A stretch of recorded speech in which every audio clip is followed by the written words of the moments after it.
अब बिहार की कुर्सी के साथ इन्होंने कितना न्याय किया ये तो बिहार की जनता जानती है। अब चले हैं देश की कुर्सी पे बैठने। माननीय मुख्यमंत्री जी का जो कद था 2005-10, उसके बाद आप देखिए क्या इनका निरंतर कद घटा है कि नहीं घटा है। पहले बीजेपी ने कृपा करके इनको कुर्सी पर बैठा दिया, आज तेजस्वी जी कृपा करके इनको कुर्सी पर बैठाए हुए हैं।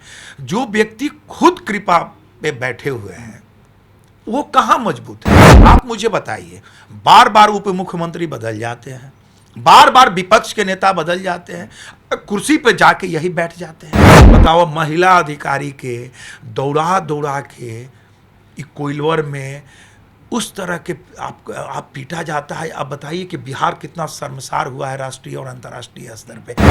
मुंगेरी लाल के हसीन सपने हैं, इनको देखते रहने दीजिए, इससे बिहार का भला नहीं होगा। रामचंद्र बाबू का जिस दिन आदेश आ जाएगा कि जितने हमारे कर्जकर्ता इस बिहार में हैं, हमें ये डायरेक्शन में ये काम करना है, हम सब लोग तैयार हो जाते। नमस्कार, आप देख रहे हैं देशवा न्यूज, आपके साथ मैं अमित झा।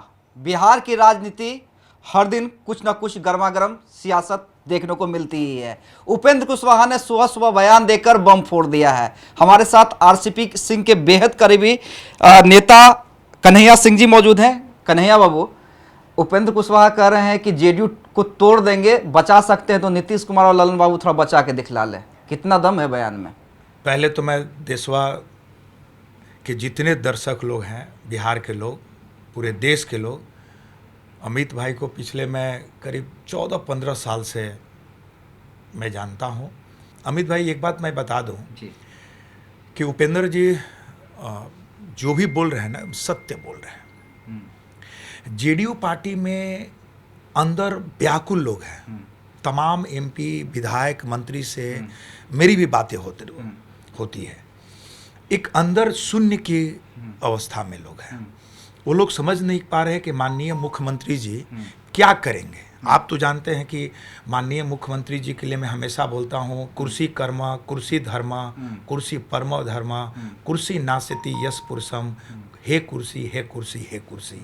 अब बिहार की कुर्सी के साथ इन्होंने कितना न्याय किया ये तो बिहार की जनता जानती है। अब चले हैं देश की कुर्सी पे बैठने। आपको लगता है कि ये न्याय कर पाएंगे? इनके मैक्सिमम सांसद जो हैं ये जाने के लिए तैयार बैठे हुए हैं। 2025 आइएगा, जदयू आपको दिखेगा ही नहीं पार्टी। आप धरातल पर जाके देखिए, कर्जकर्ता लोग जाके देखिए, उदासीन बैठे हुए हैं। लोग कहते थे कि रामचंद्र बाबू पार्टी को कहाँ आप कमजोर कर दिए हैं। आज फ्रेम ऑफ रेफरेंस की बात कीजिए, मैं दावे करता हूं कि राष्ट्रीय अध्यक्ष जी कितने जिला के भ्रमण में गए हैं, कितने प्रखंड में गए हैं। आप लोग जरा ये उनका एक रिपोर्ट कार्ड निकाल लीजिए। अच्छा कन्हैया बाबू, नहीं ठीक है, बयान आप भी दे रहे हैं, उपेंद्र कुशवाहा भी दे रहे हैं, लेकिन मुझे थोड़ा ये समझाइए, जितने दिनों से मैं बिहार की राजनीति को देख रहा हूँ, हर बार चुनाव से पहले कहा जाता है नीतीश कुमार की आखिरी पारी, नीतीश कुमार की आखिरी पारी, लेकिन हर बार तो नीतीश कुमार देखते हैं। बिहार मतलब नीतीश कुमार, ये कई सालों से होता आया है हमने देखने के लिए। तो अगर वाकई नीतीश कुमार को आप लोग हटाना चाहते हैं तो उसके लिए एक ठोस प्लानिंग आप लोगों ने की होगी, लेकिन ठोस प्लानिंग सतह पे नहीं दिख रही है। सवाल मैं इसलिए कर रहा हूं कि उपेंद्र कुशवाहा जाते हैं, अमित शाह से मिल लेते हैं, कहते हैं डील का हो गई है, लेकिन घोषणा हम बाद में करेंगे। चिराग पासवान दुबई घूम रहे हैं, कह रहे हैं गठबंधन हम चुनाव के समय करेंगे। आरसीपी बाबू भी कमोबेश ये सबको पता है जाएंगे बीजेपी के साथ, लेकिन कब जाएंगे ये पता नहीं है।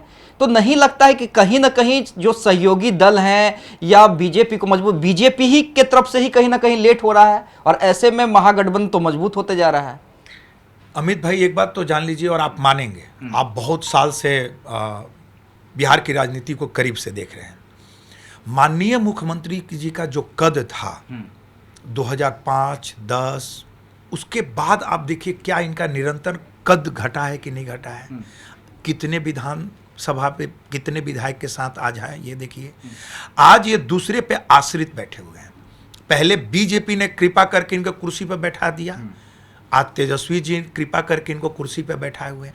जो व्यक्ति खुद कृपा पे बैठे हुए हैं वो कहाँ मजबूत है। लेकिन कहते तो सार्वजनिक जगह पे कहते हैं मैं किसी के साथ रहूं तय मैं जो करता हूं वही लोग को फॉलो करना पड़ता है, चाहे वो आरजेडी हो चाहे बीजेपी हो। नहीं, ये बात को कहते हैं, नहीं होता है। आप प्रशासनिक स्तर पर देखिए बिहार की स्थिति क्या हो गई है।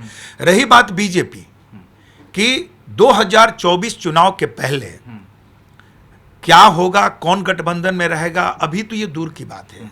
देखिए अमित जी, चुनाव होने में अभी देर है, कमोबस आप मान के चलिए करीब 10-11 महीने का।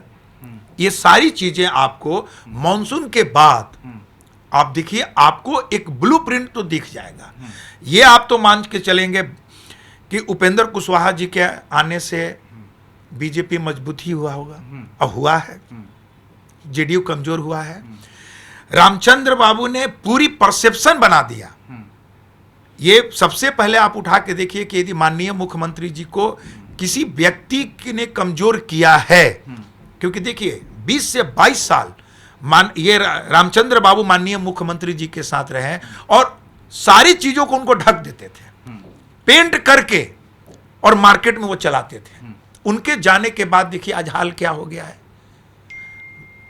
चिराग पासवान जी बार बार बोलते हैं कि मैं हनुमान हूं, डेफिनेटली ये भी एनडीए के साथ रहेंगे। और चिराग पासवान जी युवा नेता है, युवा के बीच जितनी लोकप्रियता है, कभी भी ये नहीं चाहेंगे कि महागठबंधन में जाए, क्योंकि महागठबंधन में जाने के बाद आप जानकी इनकी लोकप्रियता और जो युवा वर्ग इनको पसंद करता है ना, वो पसंद नहीं करेंगे। कह रहे हैं कि चाचा रहेंगे तो नहीं जाएंगे। ये उनकी अपने घर की बात है और मुझे लगता है कि ये सब चीज बैठ के सेट हो जाएगा। रही बात रामचंद्र बाबू की, रामचंद्र बाबू बहुत ही पेशेंस वाले व्यक्ति हैं।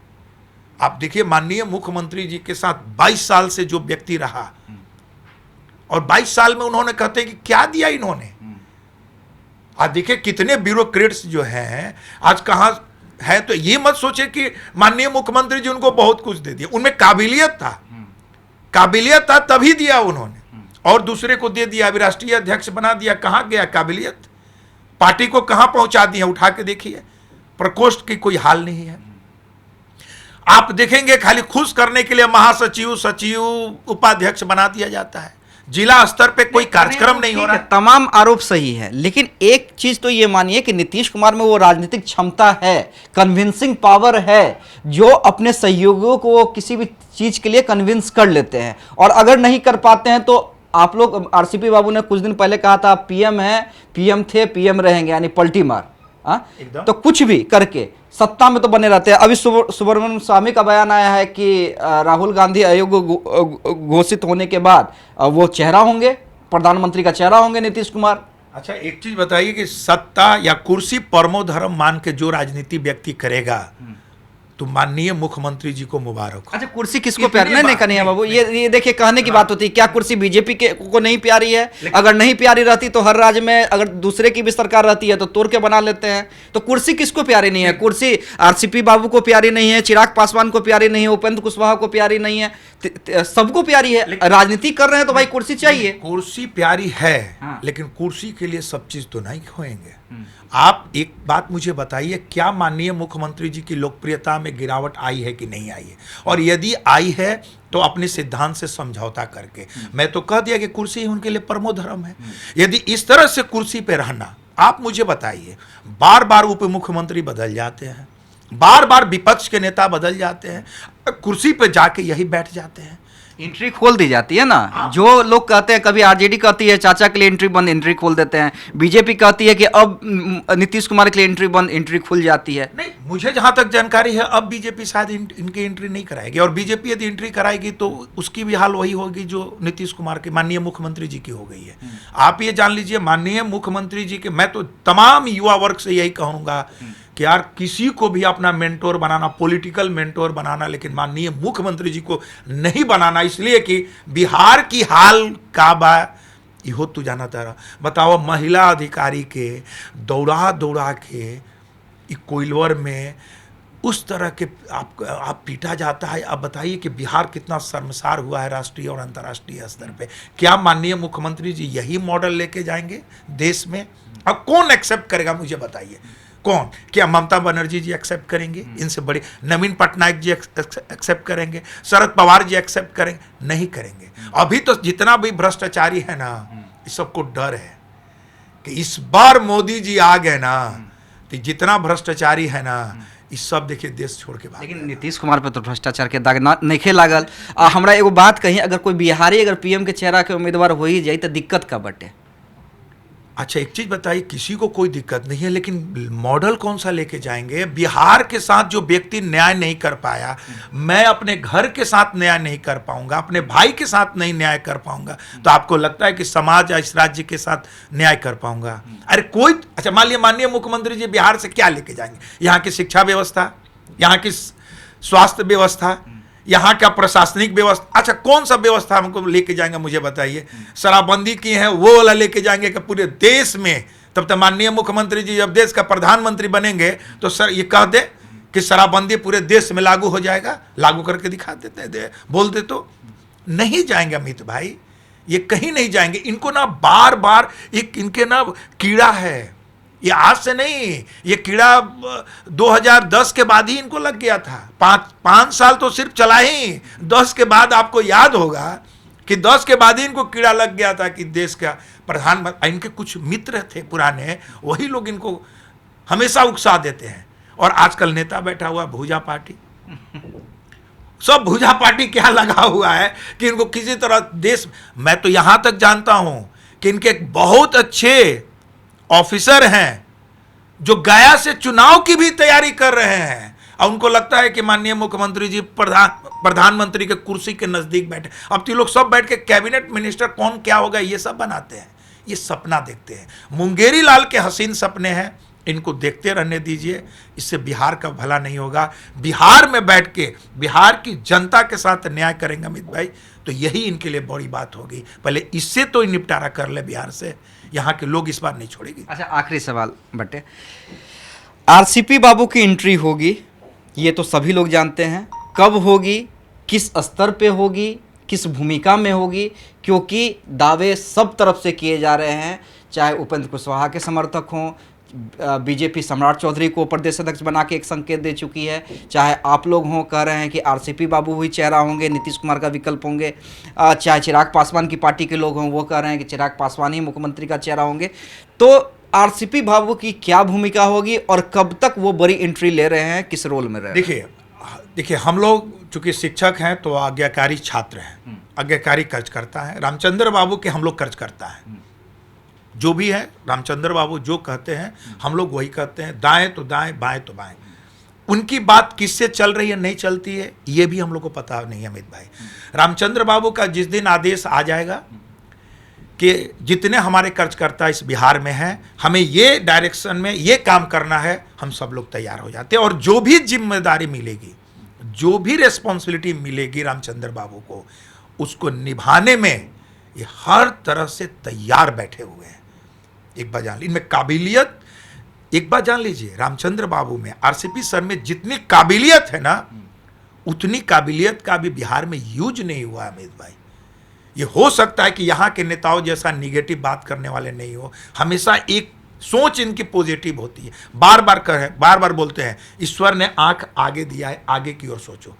तो मुझे लगता है कि इनमें जितनी अभी काबिलियत है उसका यूटिलाइज बिहार में नहीं हुआ है। हो सकता है कि भविष्य में वो होगा भी।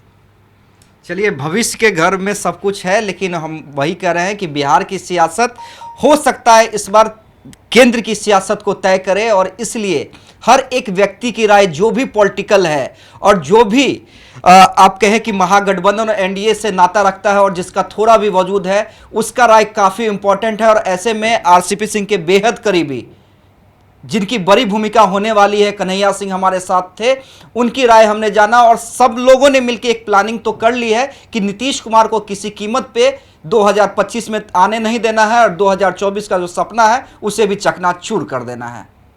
सिर्फ खबर दिखाना देशवा न्यूज का मकसद नहीं, देशवा न्यूज की कोशिश है कि समाज की सूरत बदलनी चाहिए। देशवा न्यूज पर वीडियो देखने के लिए लाइक करें, सब्सक्राइब करें, साथ ही बेल आइकन दबाना न भूलें।